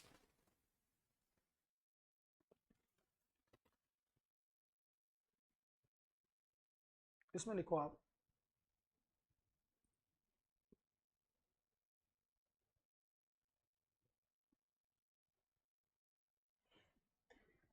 इंद्र कुमार गुजराल भारत के 12वें प्रधानमंत्री थे। इंद्र कुमार गुजराल, इंद्र कुमार गुजराल भारत के 12वें प्रधानमंत्री थे, जिन्होंने जिन्होंने अप्रैल 1997 1997 से मई 1998 तक कार्यभार संभाला था। जिन्होंने अप्रैल 1997 से मई 1998 तक कार्यभार को संभाला था।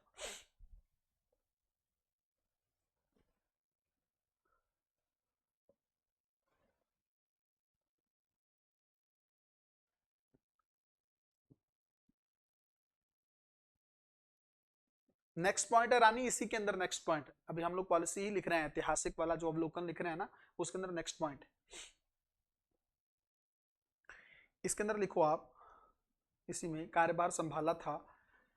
इन्होंने भारतीय विदेश नीति में दो महत्वपूर्ण योगदान दिए।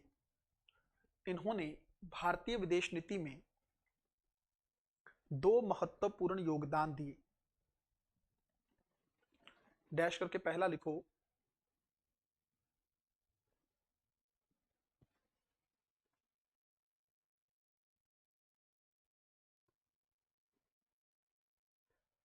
पहला पॉइंट लिखो इसमें सब पॉइंट के तौर पर, केंद्रीय विदेश मंत्री रहते हुए गुजराल सिद्धांत का प्रतिपादन किया। फॉरेन मिनिस्टर भी थे।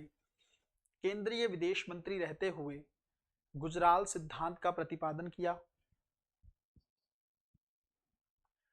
केंद्रीय विदेश मंत्री रहते हुए गुजराल सिद्धांत का प्रतिपादन किया, पहला। दूसरा,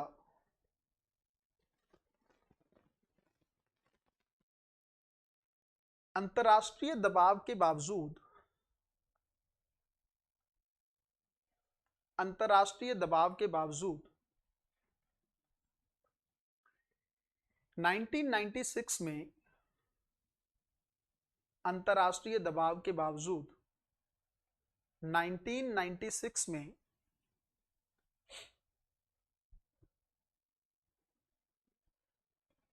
सीटीबीटी पर हस्ताक्षर करने से मना कर दिया। अभी मैं पढ़ाऊंगा ये, अभी आप लिख लो शॉर्ट में, comprehensive test ban treaty, CTBT पर हस्ताक्षर करने से मना कर दिया।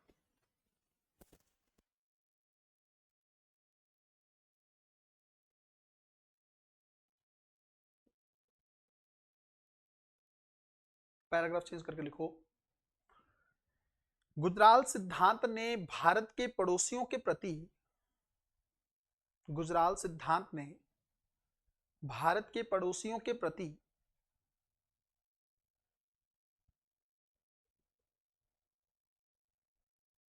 अपने दृष्टिकोण को व्यक्त किया।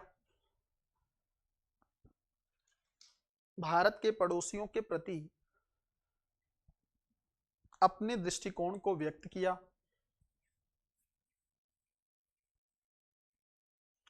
जिसे गुजराल सिद्धांत के रूप में जाना गया, जिसे गुजराल सिद्धांत के रूप में जाना गया।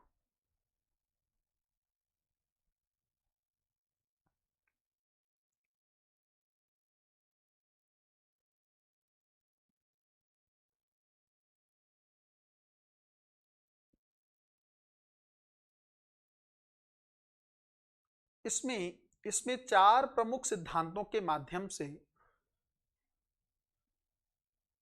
इसमें चार प्रमुख सिद्धांतों के माध्यम से पड़ोसियों के साथ विश्वसनीय संबंध बनाने पर,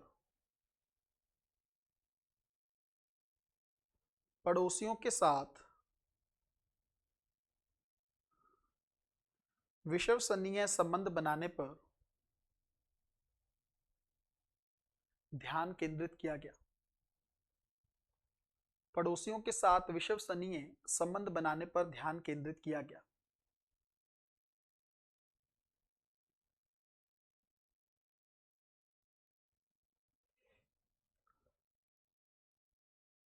डैश करके लिख लो, इसी में लाइन के फॉर्म में ही लिख लो डैश करके।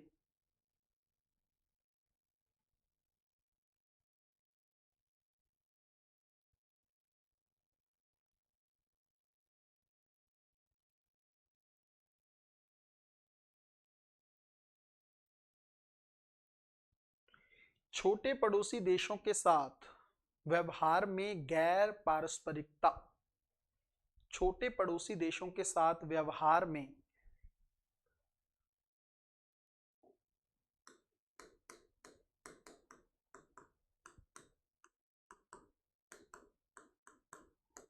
गैर पारस्परिकता, छोटे पड़ोसी देशों के साथ व्यवहार में गैर पारस्परिकता, कॉमा, आंतरिक मामलों में अहस्तक्षेप, आंतरिक मामलों में अहस्तक्षेप,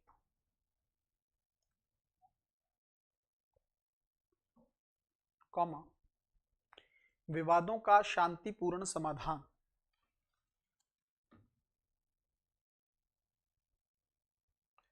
विवादों का शांतिपूर्ण समाधान,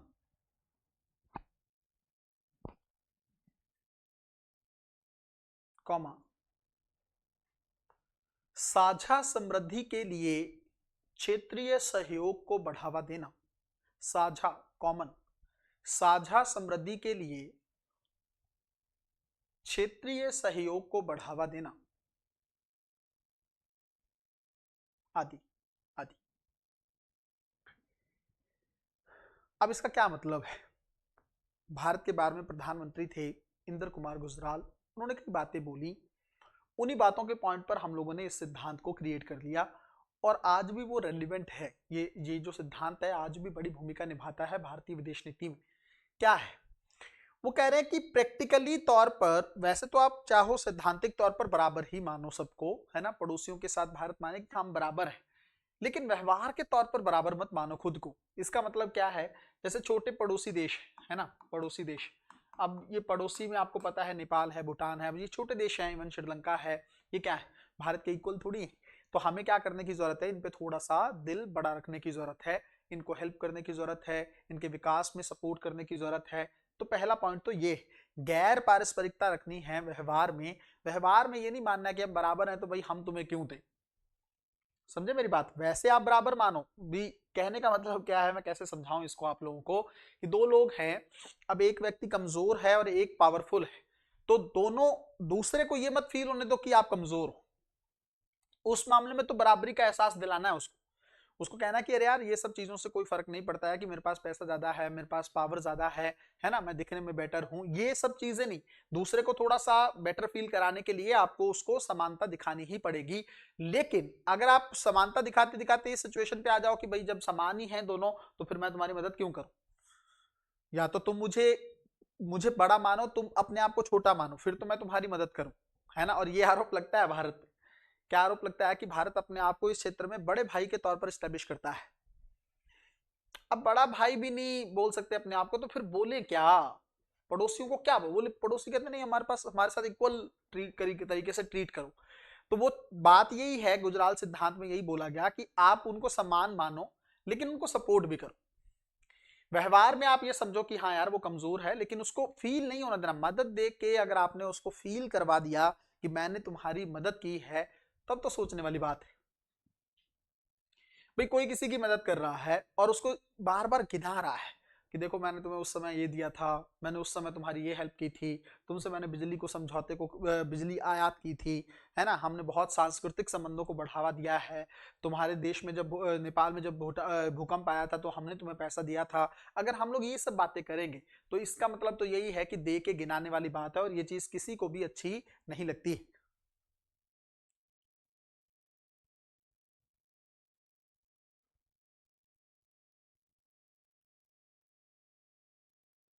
क्या कह रहे हो रानी? छोटे पड़ोसी देशे वाले पॉइंट से दूसरा सब पॉइंट है, एक लाइन के तौर पर लिखवा दिया है मैंने आपको। गुजराल सिद्धांत में 4 सिद्धांत कौन कौन से हैं, कॉमा करके लिखवा तो दिया चारों, छोटे पड़ोसी देशों वाला और व्यवहार में गैर पारस्परिकता, फिर कॉमा डाल के लिखवाइए। गुजराल सिद्धांत 2-3 लाइन में मैंने लिखवा दिया है कि आपको कैसे लिखना है। अभी अगला पॉइंट लिखेंगे हम लोग, मनमोहन सिद्धांत, बट पहले आप इसको समझ लो। पहला पॉइंट है इसके अंदर गैर पारस्परिकता है, बराबरी दिखानी बट व्यवहार में थोड़ा सा उसको सपोर्ट करना है। दूसरा पॉइंट, आंतरिक मामलों में हस्तक्षेप नहीं करना है, अहस्तक्षेप की भूमिका या नीति।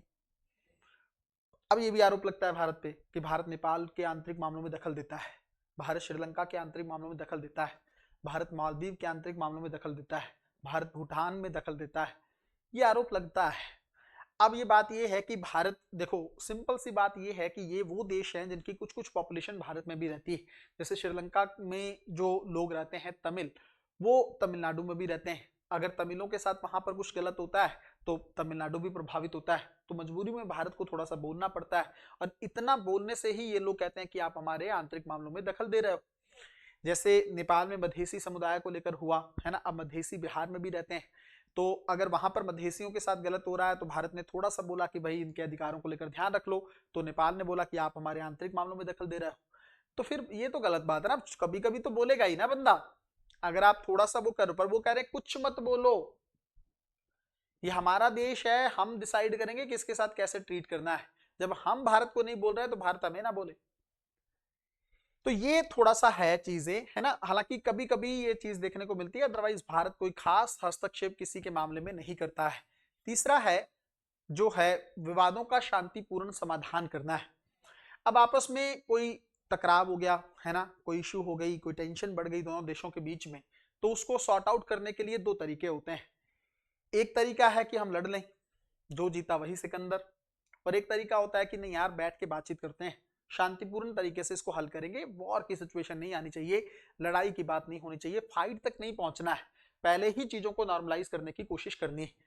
अब ये शांतिपूर्ण समाधान के तौर पर आपको देखना है दोनों देशों के बीच में, है ना। आपको पता है भारत और चीन नहीं कर पाए इस चीज को, तो क्या हुआ, टकराव हुआ, वॉर हुई। उसी तरीके से भारत और पाकिस्तान आज तक चीजें बेटर नहीं कर पाए, विवाद होते हैं तो द्विपक्षीय तरीके से शांतिपूर्ण समाधान नहीं कर पाते हैं, तो क्या होता है, वॉर हुई है कई बार दोनों देशों के बीच में, अभी भी हुई थी, वो तो रोक दी गई, और उसका क्रेडिट जो है ट्रंप ने लिया कि मैंने रोकी है। आपको देखा ही होगा कितने मीम्स बने हैं नोबेल पीस प्राइज को लेकर, ट्रंप को लेकर।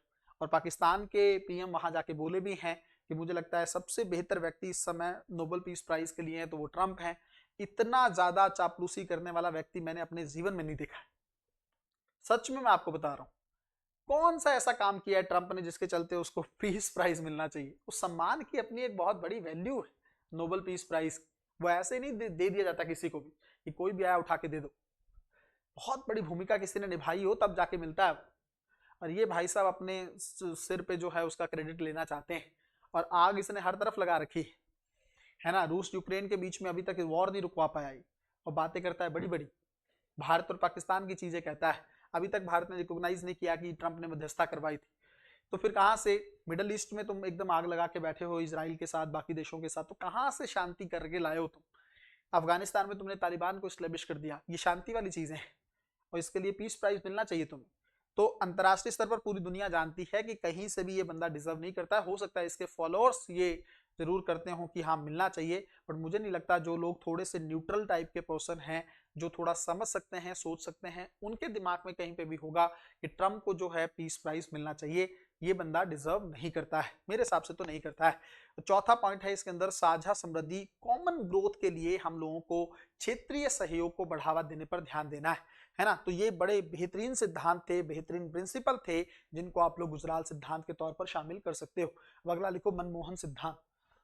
अगला पॉइंट इसी में लिखना है भाई, ऐतिहासिक अवलोकन में।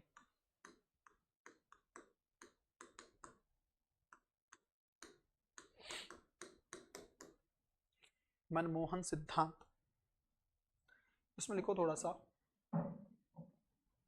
यह बढ़ते हुए व्यापार संबंधों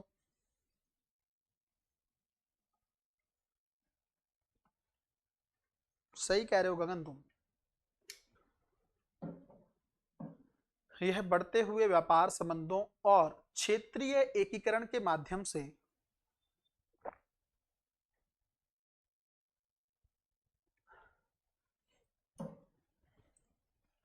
यह बढ़ते हुए व्यापार संबंधों और क्षेत्रीय एकीकरण के माध्यम से परस्पर आर्थिक निर्भरता बनाने पर केंद्रित था। परस्पर आर्थिक निर्भरता बनाने पर केंद्रित,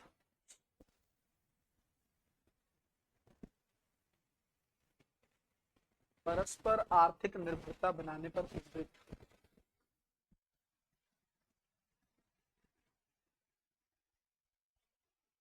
हालांकि गठबंधन की राजनीति के चलते बांग्लादेश और श्रीलंका के साथ भारत के संबंध कुछ हद तक बिगड़ गए। हालांकि गठबंधन की राजनीति के कारण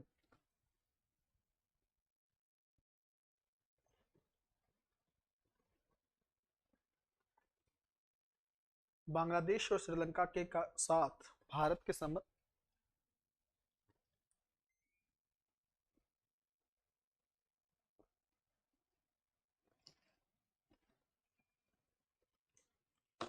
भारत के संबंध कुछ हद तक बिगड़ गए।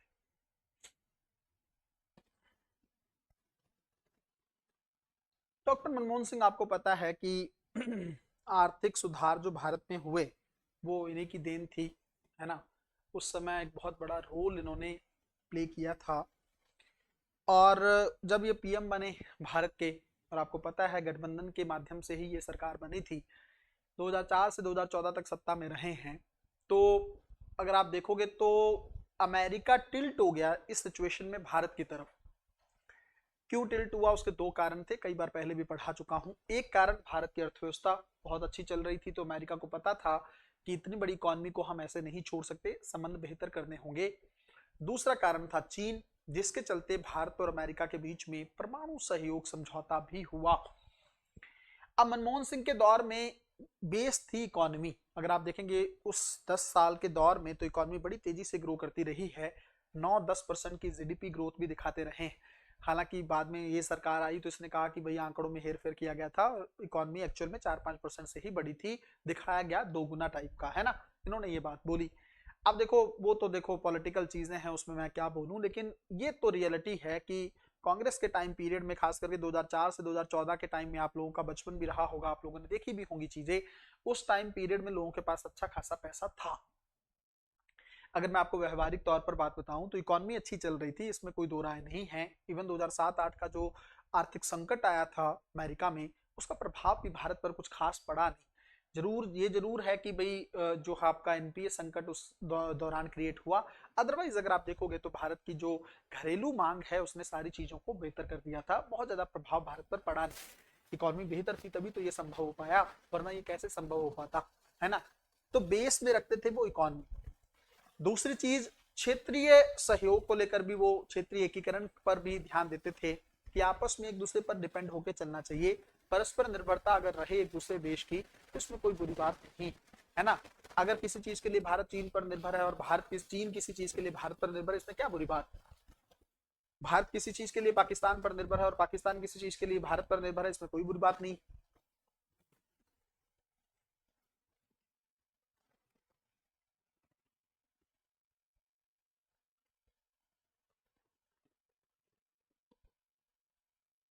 रानी लिखवा तो दिया मैंने आपको। एक विदेश मंत्री के तौर पर गुजराल सिद्धांत और दूसरा सीटीबीटी पर हस्ताक्षर नहीं किए, दो हो तो गए। तबियत ठीक है रानी?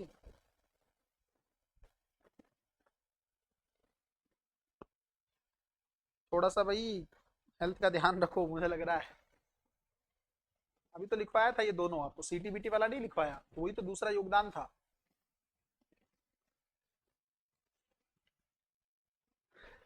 गगन देखो पता है क्या है, अब ये वीडियो आपको पता है यूट्यूब पे अपलोड होनी है, आज पहला लेक्चर है ईआर का तो आएगा, इसलिए मैं ज्यादा बोल नहीं रहा हूँ, बट रियलिटी आप भी जानते हैं, महंगाई काफी बड़ा है, पिछले 10 सालों में काफी ज्यादा बढ़ गई। आप सोने के भाव देख रहे हैं, 1,25,000 भी क्रॉस कर गया, 1,28,000 के आसपास चल रहा है। मुझे एक बात बताओ खुद से सोच के, एक नॉर्मल व्यक्ति को, आपको पता है भारत में बड़ी संस्कृति की चीजें हैं, बड़ा कुछ होता है, कैसे खरीदेगा सोना, क्या करे वो। मतलब इतना गोल्ड प्राइस का इंक्रीज हो जाना, और सरकार सिर्फ देखते रह जाना, ये भी अपने आप, चलो गोल्ड तो एक आप इसको लग्जरी आइटम के तौर पर मान सकते हैं, भाई लोगों का नहीं चल रहा है तो नहीं चल रहा है, मत लो। दूसरा, अगर आप देखोगे इसमें, अगर आप देखोगे तो आपको देखने को मिलेगा बाकी जितनी भी चीजें हैं, राशन की जो बेसिक चीजें हैं उनके दाम देखो, सब्जियों के दाम देखो, आप हैरान हो जाओगे कि ये वही भारत है और लोग खरीद रहे हैं और लोग कुछ कह भी नहीं रहे हैं। भाई जिस देश में 300 रुपए किलो के आसपास जो है आपको प्याज और टमाटर की कंडीशन देखने को मिले एक दौर में, तो वो तो सोचने वाली बात है ना। दालें इतनी महंगी हो गई, दालों को गरीब की रोटी माना जाता है ना। गरीब के लिए सबसे इंपॉर्टेंट चीज क्या है, दालें। पर दालें देखो भारत में कितनी महंगी, कैसे सरवाइव करेगा एक व्यक्ति। आप कह रहे हो कि बीपीएल को राशन मिलता है, अरे भाई बहुत सारे लोग हैं जो बीपीएल कैटेगरी में शामिल नहीं होते हैं, उनकी कंडीशन, उनकी इनकम भी बहुत अच्छी नहीं है।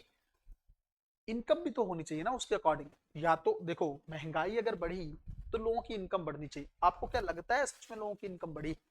हो सकता है थोड़ा बहुत सुधार हुआ हो, लेकिन कंडीशन देख रहे हो आप, भारत में बहुत सारे लोग तो बेरोजगार हैं। ये दौर है भारत में इस समय कि पीएचडी करने वाला व्यक्ति पीएम की जॉब के लिए मर रहा है। इससे ज्यादा शर्मनाक और क्या होगा। पीएचडी क्यों आओगे, पीएम की जॉब के लिए। पीएम की जॉब आती है राजस्थान में 25,000 सीटों के लिए और 25 लाख लोग फॉर्म अप्लाई करते हैं। ये हैरानी वाली बात नहीं है।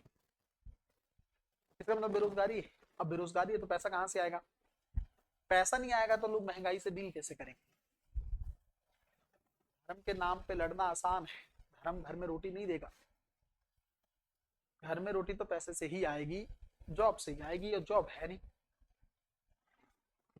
और किसी को जॉब के लिए बोल दिया जाए, थोड़ी आलोचना कर दी जाए सरकार के बारे में, तो लोग खड़े हो जाते हैं कमेंट में, कांग्रेस के टाइम पे कौन सा जॉब थी। और बहुत सारे नेगेटिव कमेंट भी आते हैं, आपको पता ही है। खैर, आलोचना नहीं सुन पाती हैं सरकारें, ये आज की बात नहीं है, हमेशा से ही रहा है। फेवरेबल चीजें सुनने के पक्ष में रहती, लेकिन मेरे हिसाब से मतलब कंडीशन लोगों की भारत में इस समय बहुत बुरी है। अब उसका प्रभाव क्या हो जाता है? सेकंड सेगमेंट, क्राइम का बढ़ना। चोरियां अगर आप देखोगे भारत में बहुत हो रही, नशे की तरफ लोग इसलिए जा रहे हैं, बेरोजगार है, किसी तरीके से माइंड को रिलैक्स करने की कोशिश कर रहे हैं। समझ रहे हो? संबंध टूट रहे हैं, वैवाहिक संबंध टूट रहे हैं, क्यों? सरवाइव नहीं कर पा रहे हैं। फिर लोगों की डिमांड्स इतनी हो गई समय के साथ, क्योंकि लग्जरी जीवन आ गया अब इंडिया में, और उस लग्जरी को सरवाइव करने के लिए पैसा चाहिए। लोगों को बड़ी अच्छी अच्छी चीज, आईफोन चाहिए लोगों को, है ना? लोगों को अच्छे कपड़े चाहिए, अच्छा घूमना फिरना चाहिए, अच्छी गाड़ी चाहिए, अच्छा घर चाहिए। इन सब चीजों के पॉइंट ऑफ, सोशल मीडिया ने यही सब चीजें दिखाई हैं। अब वो सिखा दिया है तो लोग उसी की तरफ चल रहे हैं। अब उसकी तरफ चल रहे हैं तो इसके लिए तो पैसा चाहिए बहुत सारा, और पैसा आएगा जॉब से। हालांकि एक अच्छी बात यह कि 8 पे स्केल जो अभी आया है, उससे लोगों की सैलरी बहुत बढ़ गई है गवर्नमेंट सेक्टर में, है ना? 3 गुना के आसपास सैलरी बढ़ गई। तो आप किसी भी तरीके से गवर्नमेंट जॉब को पकड़ लो, किसी भी तरीके से, क्योंकि सैलरीज के अब मजे हैं। ठीक है, तो आप चलो, अच्छी बात है, गवर्नमेंट सेक्टर में ये होना चाहिए, लेकिन सिर्फ उनको सैलरी देने से कुछ नहीं होगा। ये शायद सरकार का एक कदम हो इस पॉइंट से कि भाई भारत में करप्शन को थोड़ा सा काउंट किया जाए। सैलरी अच्छी होगी तो लोग पैसा नहीं लेंगे। पर क्या करें, कल पंजाब के शायद डीआईजी हैं, वो 5 लाख रुपए की रिश्वत लेके पकड़े गए। सच है झूठ है मुझे नहीं पता, अभी तो जांच होगी उस मैटर को लेकर। लेकिन डीआईजी के पद पर बैठे हुए भी आप अगर इस लेवल की चीजें कर रहे हैं, पॉलिटिकल चीजें भी हो सकती हैं, उसमें कोई बड़ी बात नहीं है। पंजाब में सरकार जो है, इससे मैं आपको पता है आम आदमी पार्टी की है, तो हो सकता है उसके पॉइंट से भी ये टारगेट किया गया हो, इसको प्लान किया गया हो। लेकिन बात ये है कि भारत में करप्शन एक बहुत बड़ा सेगमेंट है, और उसको काउंटर करने के लिए शायद सरकार ने सैलरीज को इंक्रीज किया है ना? ये ब्रिटेन के टाइम पे भी किया जा चुका है। देखते हैं इसका क्या प्रभाव पड़ता है आने वाले टाइम में। दूसरी बात यह है कि ये सब होने के बावजूद, इतना कुछ होने के बावजूद भी क्या सबको पैसा मिल पाएगा? आपने सैलरीज इंक्रीज की, जो जॉब में है उनको फायदा मिलेगा ना, जो बेरोजगार है उनका क्या? उनके लिए तो आपके पास कोई प्लान भी नहीं है। इन लोगों को कहाँ पे सेटल करना है, क्या करना है, इनका कुछ है प्लान? कुछ है ही नहीं। जब तक ये प्लान नहीं होगा तो फिर मुझे लगता है वो दिन दूर नहीं है जब भारत में भी चीजें खराब हो सकती हैं। ठीक है, तो ये आपने उनका लिख लिया। एक और लिख लो, 2014 के बाद की नीति, बस 2-3 लाइनें उसकी लिख लो। 2014, अगला और लास्ट पॉइंट, बाद की नीति। 2014 के बाद की नीति, 2-3 लाइनें लिखो, फिर रोकते हैं आज। इसमें लिखो, 2014 के बाद से भारत पड़ोसी पहले की नीति को सक्रिय रूप से क्रियान्वित कर रहा है।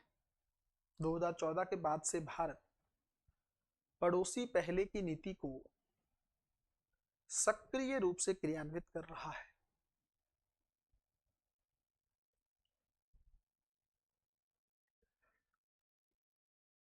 यह नीति वैश्विक सहयोग, यह नीति वैश्विक सहयोग और शांति को बढ़ावा देते हुए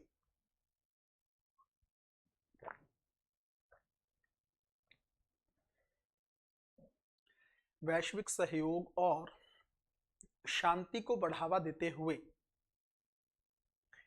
पड़ोसियों के साथ संबंध सुधारने को लेकर निर्मित की गई है। पड़ोसियों के साथ संबंध सुधारने के लिए निर्मित की गई।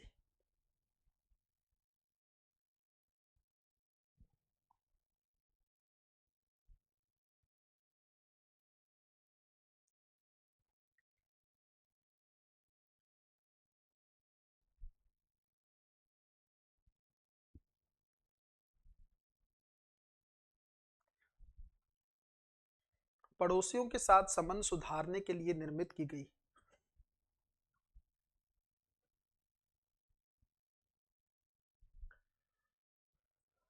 ठीक है, इसको कल थोड़ा सा अच्छे से देखने की कोशिश करेंगे डिटेल में, और फिर हम लोग आगे की कहानी को देखेंगे। स्टार्ट हो चुकी हैं क्लासेस अभी के लिए, है ना। आने वाले टाइम में हो सकता है एक आध वीक फिर से ऑफ लिया जाए, कुछ चीज़ों को लेकर कहीं जाना है एक दो जगह। और लेकिन अब धीरे धीरे हम लोग अपनी रफ्तार को देखेंगे, रेगुलर क्लासेस होती रहेंगी। जैसे नेक्स्ट वीक क्लासेस का दौर रहेगा, और हम लोग कोशिश करेंगे जो भी हमारा पीछे बैकलॉग चल रहा है उसको जल्दी से कंप्लीट किया जाए, चाहे 10-10 15-15 मिनट का टाइम बढ़ा दिया जाए, और उसके पॉइंट ऑफ व्यू से हम लोग जल्दी से अपने सिलेबस को कंप्लीट करें। ठीक है भाई, बहुत बहुत शुक्रिया आप लोगों का, थैंक यू, मिलते हैं कल, थैंक यू।